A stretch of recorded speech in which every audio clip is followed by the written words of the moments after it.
Porridge. Today I'm gonna start the day off with a really delicious breakfast which I often make. It's a lavender infused oatmeal porridge with oat milk, and there's gonna be some toppings on it later on. But I'm gonna cook it also together to give it the lavender lilac color. I'm gonna cook it with blueberries, and I make like a smudgy type of little brew of that together with some water, and put some brambleberries in it also for flavor. The lavender and the cinnamon stick, and when that's almost broken down, it gives off a very strong purple color. At that moment I add the milk and let it simmer a little bit, and then I add the oatmeal, and then you have to turn it down to a slow simmer, and it becomes a really delicious lavender infused colorful breakfast which I love. For me, colors are very important. I use it a lot in my drawings, also in my clothing style, and in my way of designing. For me, all these different textures are gorgeous. I use them also. I even draw sometimes with brambleberries, because this on a piece of paper gives such a beautiful depth in color. Of course, a lot of colors come all from natural products, and so what we paint with, what we dye our clothes with, natural colors, and I love that. I want to show you one of my old pieces from when I was still in the mid-level fashion school, before I did art academy. I did a Rietveld. It was still then 5 years. This coat was made in '87, this is years before that. On the inside is Jean a double duotone lining, and this lining comes from the fur coat of my grandmother who came to Amsterdam in 1932. It's very, very old. I don't know what they used for fabric, but it's still strong and it's gorgeous. And it's like a really funny aquamarine, blue marine, lilac-y mauve type of mix. It's a nylon fabric. It's a very, very strong fabric. It's a fabric that lasts already 30 years. So I think also to think about the whole reuse and eco-awareness, technical fabrics and things that last longer are also very, very eco-friendly, because they last for you almost for a lifetime. And then now they have this technique where they can cut them up and make new yarns, new threads by it, or even use patches of it in something else, or shred it. But I love my coat, and I love and especially the fabric on the inside of my grandmother. For me, that's special. So it's the whole concept of this coat is reclaimed right now. This is a crunch of muesli and seeds, and it goes on top of the porridge. It's nice to use a little bit of an oil or a butter to give it an extra crunch, and that can only happen with if you heat it up and bake it. Otherwise, it becomes soggy and soft, and you don't want soggy, soft muesli. So I'm gonna start cooking the porridge, and I'm gonna use first of all a few brambleberries, a few blueberries, and I need a glass of water. You have to infuse it with a little water and let this simmer down. And the start of the porridge is simmering down the purpleness. See, it comes already. So when the skin of the blueberries dissolve into the water, I let the water cook a little bit away, otherwise it becomes too watery. Some people cook oatmeal with water only, and it's also delicious. It's also very fluffy and very creamy, but I like mine with oat milk. It's becoming already deep purple. Whee! Put the heat up. Lavenders together with cinnamon is really interesting. Blueberries are also quite of a deep, almost, we always think it's as a summer flavor, but I also have a connection in the winter with it. I use it a lot. I use a lot of blueberries in my pancakes as well, which are delicious. And what do you say? You can also dye with it. You can, if you put like you want to color an old T-shirt or something else.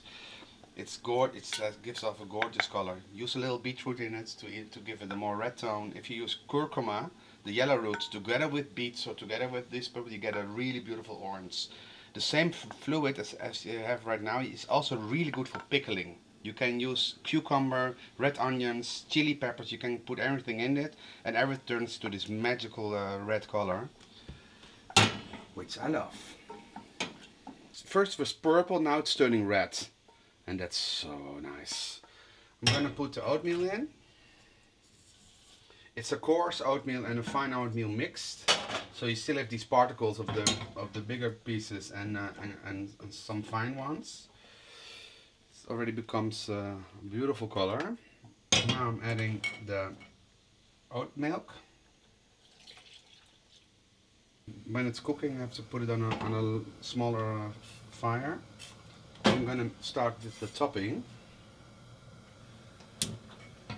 This I transfer here. I'm gonna heat up my pan. I used a little bit of rice oil or peanut oil or whatever oil you want. For the people who do eat meat and or milk or eggs, you can use real dairy butter for that. It's also gorgeous. Heat this up and I'm gonna bake and toast some mixed seeds, some pumpkin seeds, some little raisins are in there. There's a handful of muesli. Looks similar to the oatmeal, but it's again family of all the grains. This can go slower. Yeah. I never change spoons, by the way, because hey, who has time for that? It all goes into the same stomach, and here it's sizzling right now. So this is becoming a crunch to what goes over the porridge to give you a little extra bite. So it's not only soft and mushy and fresh and fruity, it's also crunchy and a little sweet. And I don't use extra sugar. Some people drizzle a little honey over it, but I like the flavors of summer fruits, so for me that's not necessary. I use a little cinnamon. So one is infused in the milk, and this is for the topping. I wish you could smell it, because it smells delicious. Again, this is a thing that takes seconds. You always have to watch that it doesn't burn, because it has a tendency to burn quickly. Ooh, you hear it pop. All those popping are the seeds. It's pop open. Oh, now you really smell the nutty flavor. Yeah, see, there we go. Finished. Oh, you hear it sizzling.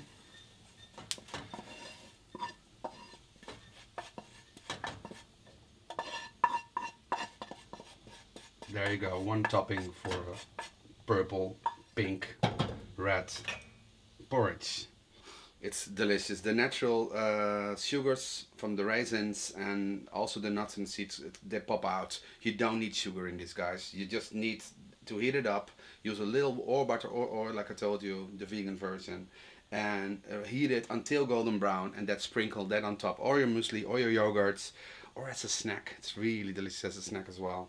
And yeah, for me that's one of my favorite things to do, to give it an extra chew. Ooh. Yeah, that's delicious. When you hear this bubble going on, which you now hear, then you know that you're almost there. I'm gonna put a portion of porridge, arranging some fresh fruits, some more blueberries, because I love blueberries, and, crazy like it sounds, some cheese. I'm using a little feta instead of salt. This gives a very fresh, high flavor.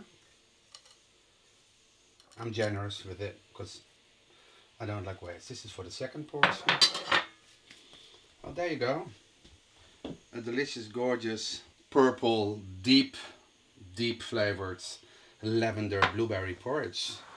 I cut some extra nectarines with it, some brambleberries, some raspberries and some more blueberries, and topped it up with the feta cheese and the topping we made earlier. This is a very, very healthy start. There's no sugar in it. It's delicious. Oatmeal and oat milk work perfectly together. This is one of my favorite dishes to eat summer and winter. Bon appetit!